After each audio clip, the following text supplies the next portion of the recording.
Kerala football ഫോറത്തിലേക്ക് ഏവർക്കും സ്വാഗതം. Video നമ്മൾ സബ്സ്ക്രൈബ് ചെയ്യാന്ന് കേരള ബ്ലാസ്റ്റേഴ്സ് മാഗ്നം നമുക്കൊന്നും തരുന്നില്ല. ഇപ്പോൾ ഇവന്മാർ നമുക്ക് വേണ്ടി ഒരുപാട് വള്ളികളും ഒരുപാട് കേസുകളും കയറ്റി പിടിക്കുന്നുണ്ട് മച്ചാരെ. അത് കാരണം ഇപ്പം നമുക്കാണ് ശാപം. വേറെ ഒന്നുമില്ല, കേരള ബ്ലാസ്റ്റേഴ്സിൻ്റെ പുതിയ ഇൻവെസ്റ്റ്മെൻറ്റ് ഡീലിൻ്റെ കാര്യം എന്തായെന്ന് എന്നോട് പലരും ചോദിക്കാറുണ്ട്.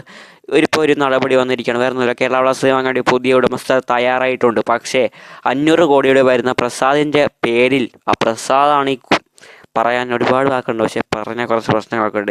അപ്പം പ്രസാദിൻ്റെ പേരിൽ ഒരു കോടതി കേസ് കിടക്കുന്നത് കൊണ്ട് മാത്രമാണ് പുതിയ ഉടമസ്ഥരുടെ കാര്യങ്ങൾ വൈകാൻ പോകുന്നതെന്നാണ് മച്ചാരെ പറയുന്നത്. വൈകുന്നത് എന്നാണ് പറയുന്നത്. പിന്നെ പുതിയ താരങ്ങളെ കൊണ്ടുവരാനും വൈകാനാണ് ചാൻസ് എന്ന് വെച്ചാൽ പറയുന്നത്. കൂടാതെ ബ്ലാസ്റ്റേഴ്സിൻ്റെ ക്ലബ്ബ് വാങ്ങാൻ വേണ്ടി തയ്യാറാണ്. എന്നാൽ 500 കോടിയുടെ കേസുമായി ബന്ധപ്പെട്ട് നിയമപ്രശ്നങ്ങളുണ്ട്.